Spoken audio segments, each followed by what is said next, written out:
The Nürburgring, also known as the Green Hell, is perhaps the most iconic racetrack, the most dangerous in the world certainly.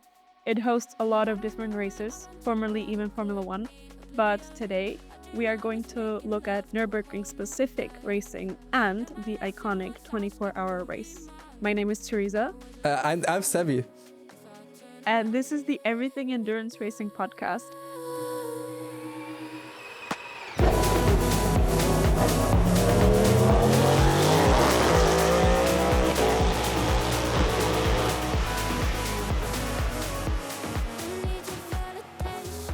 Where, as I've suggested or already said, today we're going to look at Nürburgring, the Nordschleife, and Nürburgring specific racing. I'm going to butcher the name, but Sebi is German, so you can tell us how to say it properly. Nürburgring, Nordschleife.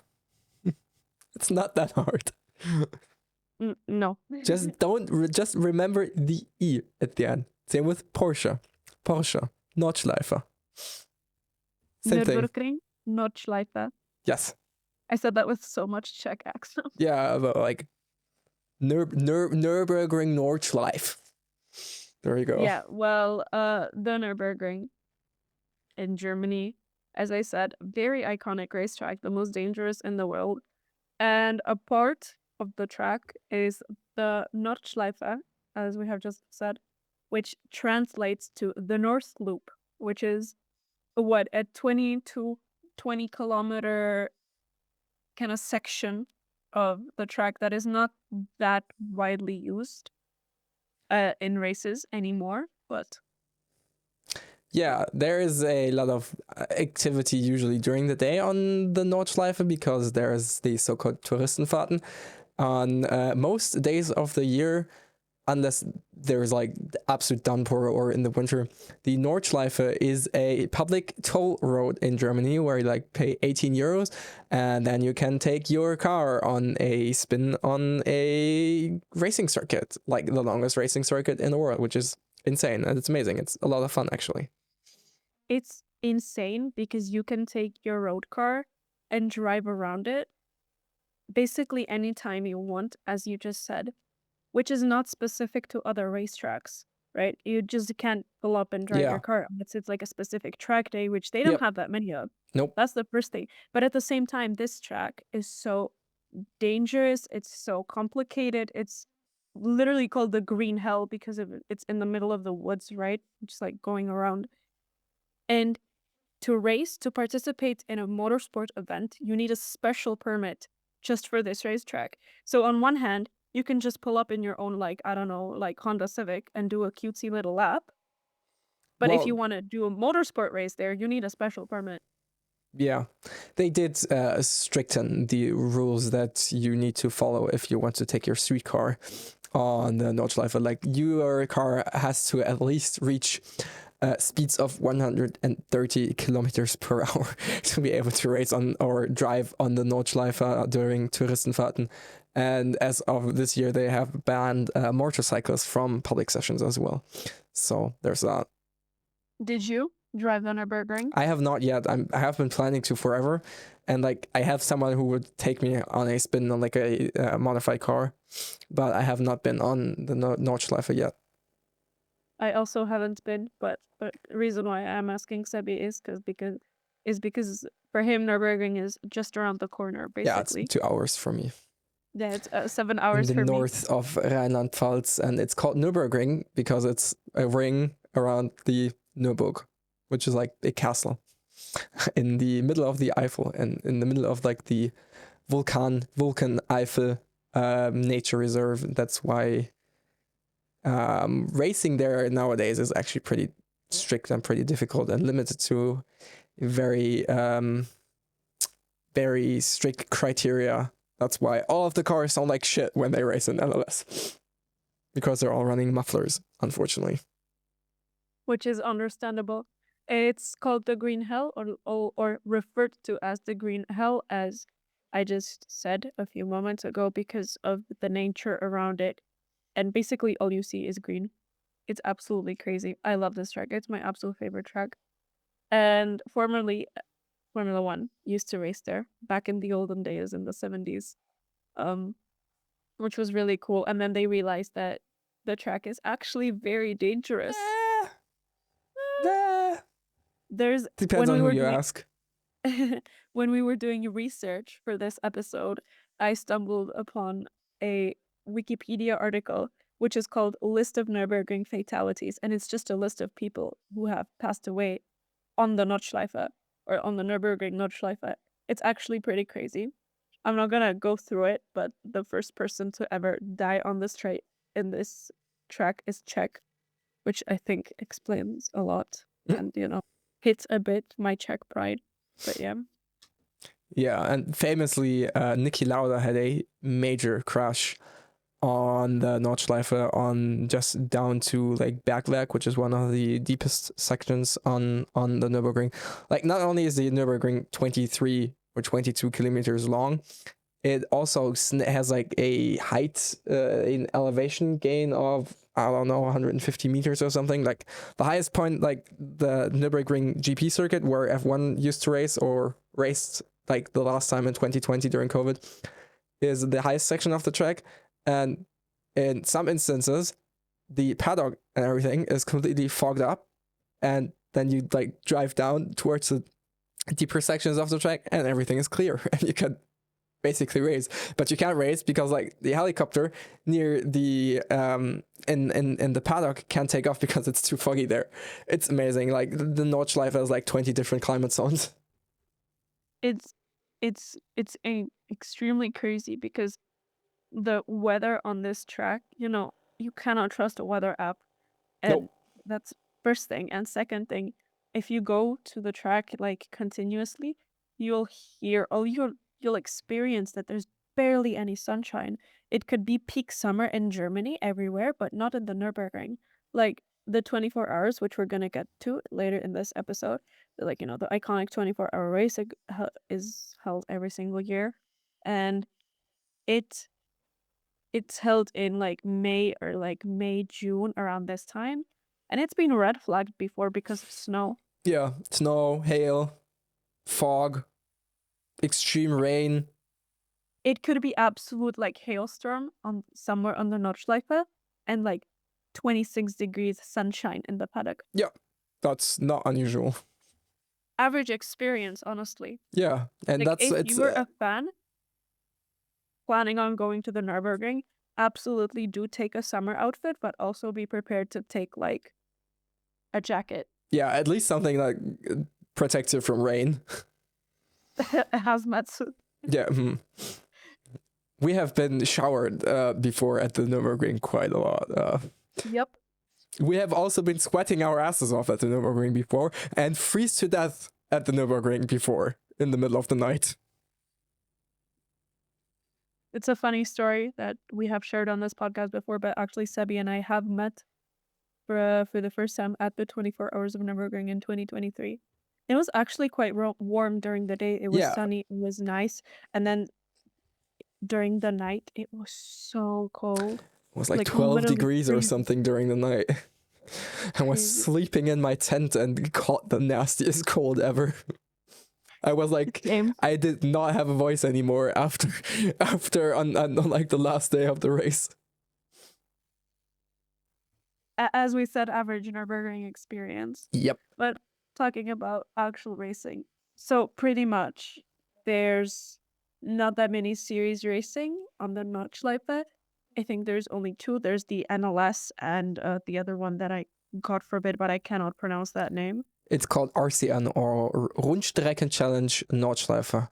Like round circuit, round track challenge Nordschleife. It's like mostly amateurs, but there's a couple of pros racing there as well. It's good for getting your permit, which we will talk about in a second. Yeah. So NLS is the only racing series along with this one that I will not be repeating. Racing at the NLS and NLS at the Nordschleife. Sorry, brain farts. There's also, never mind, there's more than just two. There's also like classic stuff still racing on the Nordschleife actually. Yeah, but we're talking about major series, yeah, like major series, like the big ones, NLS, and the other ones are kind of small. Yeah. You have also other series still racing on the Grand Prix circuit. I mean, most notably, Formula One raced at the Nürburgring in 2020 or 2021, was it? 2020 during 2020, I COVID, think. yeah. During COVID, because they had to redo their calendar. I think it was 2020, but that was at the GP circuit. Yep. And then DTM races at the GP circuit. GTO Challenge has a cutesy little endurance race every year at the GP circuit. And none of them There's race like even the full GP circuit, which is annoying. that as well, because even the GP circuit has multiple different layouts. Yeah, none of them race the cool hairpin corner. It's only But I think, really 24-hour that does the hairpin nowadays. yeah. But I think what is specific to this iconic circuit is not only the fact that there's obviously the Nordschleife and so many different racing events. And, the highlight of the year perhaps is the 24 hours of Nürburgring, which we can talk about right now. The 24 hours of Nürburgring is a must see if you're a fan of racing, because it's nothing like going to a different 24-hour race. Every 24-hour race is unique in some way, and we're going to be covering all of the major ones in separate episodes. But 24 hours of Nürburgring is genuinely like so beautiful. It's It's very beautiful, special. Yeah, it's very stressful. special. It's loud, it's cold, it's so accessible compared to other racing series. It's packed full all the time. It's like they've been breaking spectator records year after year, especially when like the weather is good. Like in the 2023 when Teresa and I met, they sold out the event, like completely sold out the event, with like 300,000 people scattered across the track.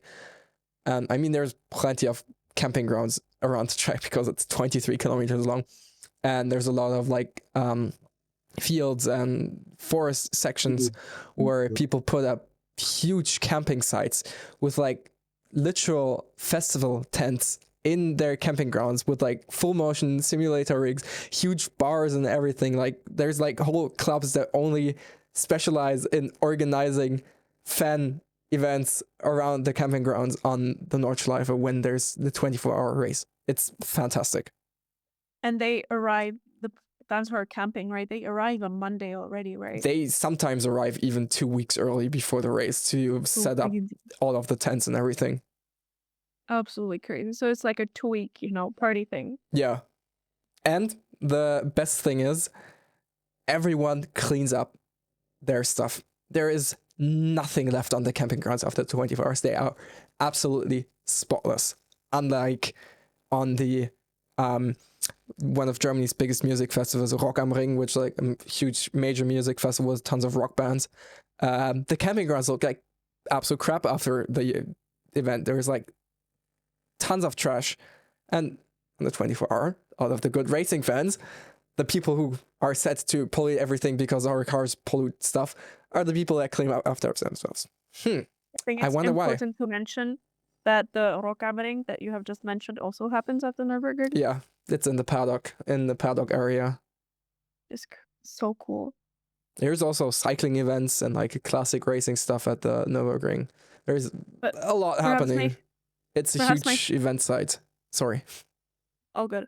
Perhaps my favorite lore surrounding this is that it's not for the 24 hours, but it's for the Rockabering, that they build a Lidl next to Yeah, the track. Every year, just for this event, they build a Lidl and then the they Lille tear it Rock down Store. again. Yeah. There's It's a tribute. also the one of the only FIA World Truck Championship events in Europe, racing at the Nürburgring every year. It's like the Truck Grand Prix, with like 20 or like 8, 11, 9, 10 ton trucks, racing trucks race at the Nürburgring. It's insane. It's like the coolest thing I've ever seen. And they drift these trucks, they drift around trucks. I think what we could also mention is it's used for a lot of testing of production cars, but other things. Um, Loads of private testing of like different car brands, of different like, cars in motorsport as well. I think there's this video on YouTube where the iconic Porsche 919, which was, a Le Mans LMP1 prototype, uh, 10 years ago, which is actually crazy to say, Ugh, but ew. made you feel old, huh? Yes. But it's been 10 years. It's actually 10 years ago, the 919 won Le Mans. 10 years ago. And um there's a video on YouTube of, I think it's Timo Bernhard, was doing a lap on the Nordschleife in this LMP1 car. It's so cool. You have to watch it. It's so cool. Like Well, one of the most iconic like Porsche modern Porsche cars, and doing this, absolutely insane. Like go watch that. You pause this podcast, go watch that YouTube video, and then come back to this podcast. the record was in 2018, so it was that long ago. It was only 8 years, not 10 years. 2018 was 7 years ago. 7 years, yeah. Like, but not 10 years. Yeah, but 10 years ago, the LMP1 was racing, right? Yeah. 10 years ago, the Porsche LMP1 won the 24 Hours of Le Mans, Yeah. Help. which is a I'm lore old. for a different episode, but yeah. It's actually crazy that it's been 10 years. It's insane. And what's even funnier is that the dudes who have been racing the LMP1 car, most of them are still racing today. Yeah. Yeah. Racing has no age restriction, I guess. And I mean, there's an F1 example to that, and that's Fernando Alonso. Yeah. What could we mention? The permit. Yes. Do you want to tell us something about that? I will try to my best to explain how the permit works. To race on the Nordschleife, especially in NLS, you obviously need your normal racing license, your FIA racing license. But in addition to your FIA racing license, for the Nürburgring and or for the Nordschleife part of the circuit, you need what is called the DMSB Permit Nordschleife, or Permit A Nordschleife, which you need to obtain in smaller classes, such as like a TCR, Golf, Cupra, or whatever, or cars below your professional level usually, to be able to race in your professional car. Like, say someone like, I don't know, who's doing like Michelle Gatting, for example. If she wants to do the 24 hour of Nürburgring, she will have to make her permit on something like a Porsche Cayman or something during an NLS racing Which weekend. she did. Which she did last NLS race, actually, which is why I'm mentioning her. And now she is permitted to race on bigger cars at the 24 hour of Le Mans, 24 hour of Nürburgring, or NLS events like the GT3 car and stuff. And the DMSB, like the German Motorsports Organization, is very strict about this permit. If you violate the terms of the license, i.e., you miss something like a code 60, which is like a local slow zone, because 24 hour, the Nordschleife is so big you can't deploy a safety car. So they just put in local slow zones, which is called the code 60, where people are allowed to drive 60 kilometers per hour.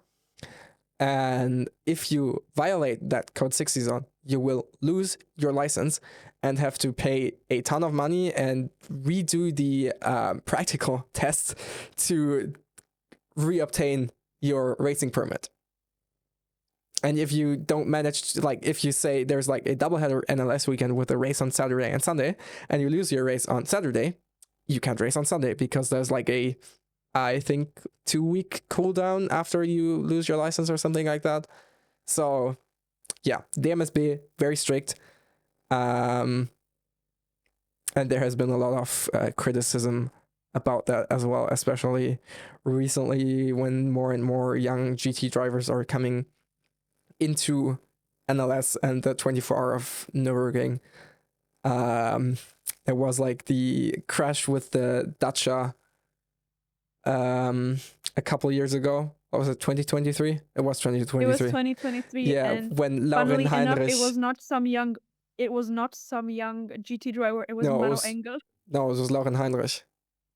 Maro Engel. No, it was Lauren. It was Lauren in the Porsche, in the dynamic And Porsche. Maro Engel also had some sort of accident with the Dacia Logan as well. Yeah, but like in 2023, it was Lauren Heinrich who completely obliterated the Dacia.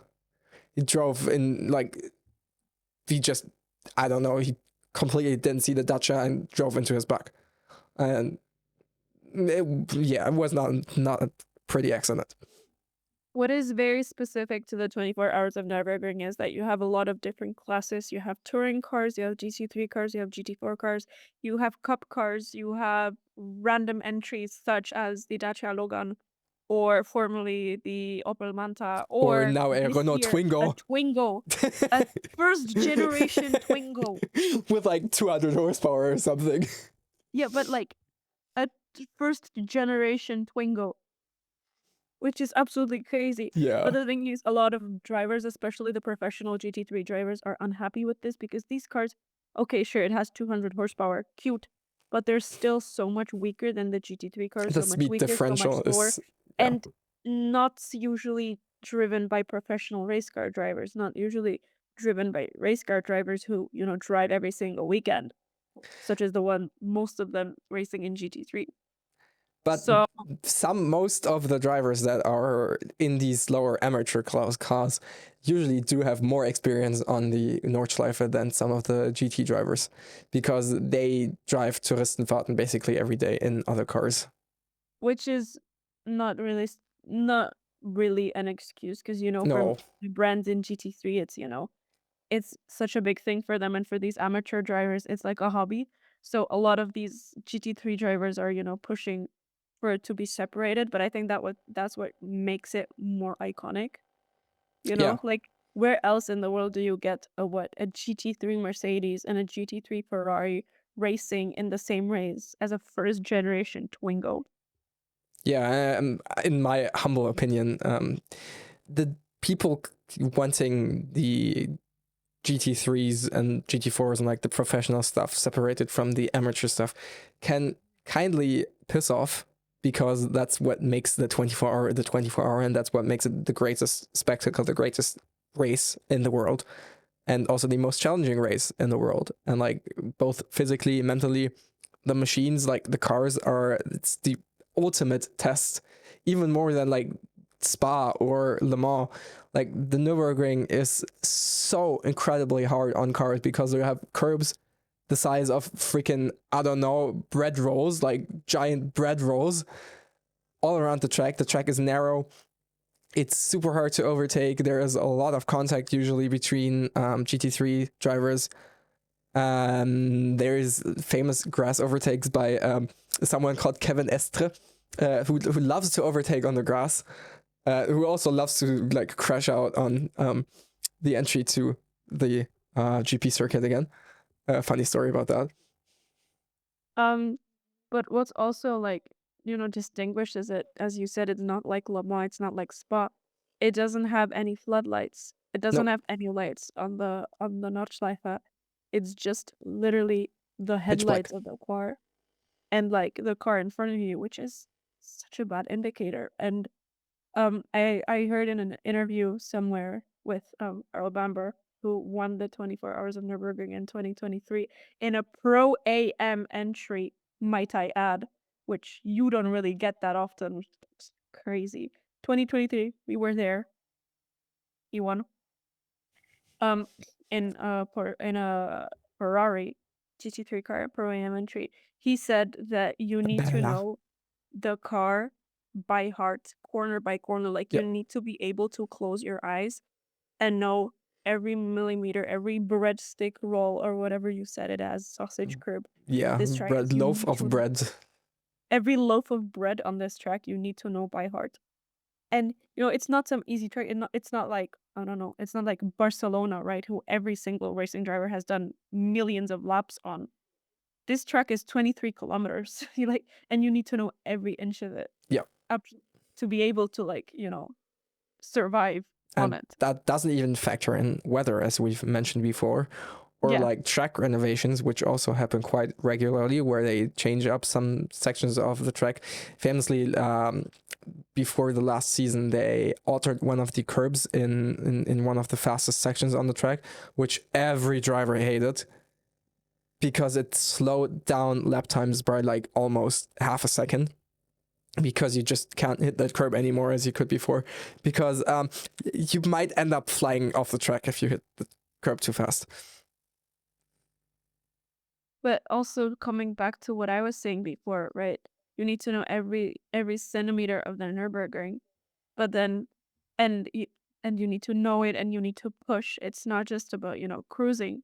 But for example, in Le Mans, a lot of drivers agree that you just need to like be consistent and finish without making any mistakes, and a podium is guaranteed for you. But on the Nürburgring, if you just, finish and not make any mistakes, that still doesn't guarantee anything for you. Nope. That doesn't guarantee shit for you.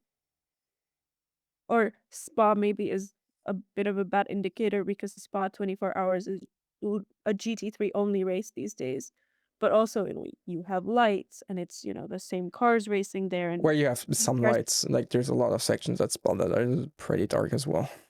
yeah, but not a 20-kilometer section. Yeah, and Le Mans with 11 kilometers is also mostly in the dark. Yeah, but not 20 kilometers. Well, not like 7 of the 11 kilometers are in the dark. Yeah. I mean, Le Mans is different, but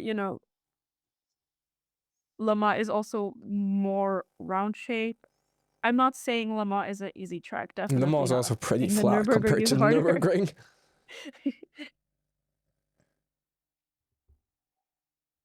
Yeah, I think this is it for our Yapping 25 minutes session of about Nordschleife. fangirling over the green hell. If you didn't realize by now, I think it's Have we mentioned that fan accessibility is fucking fantastic? Like, and NLS and the 24 of Nürburgring, or like not the 24 of Nürburgring anymore, but NLS, you can just walk into the garages of the teams. No one yep. cares. No one cares. If you're interested more into NLS, check out our social media because we have posted a guide to the NLS before, where all the relevant information is there. If you're listening to this on the day this podcast came out, I am for sure at the 6 hours of Spa right now. So if you're there as well, pop us a message, come and say hi. Sebi will join me on track on Friday, so we're gonna be hanging around and doing some content. So if you're there and you want to say hi, totally message us, and we're gonna love to say hi. Um, Follow us on social media uh, for all of your latest updates on endurance racing, both on the Everything Endurance Racing accounts and our personal accounts. And I hope you enjoyed this this fangirling moment over the Nürburgring and the Green Hill. Because if you haven't realized by now, it's our favorite track for sure, number one. And yeah, we'll see you with the next episode in 2 weeks. Bye bye. Thank you very much for watching. See ya.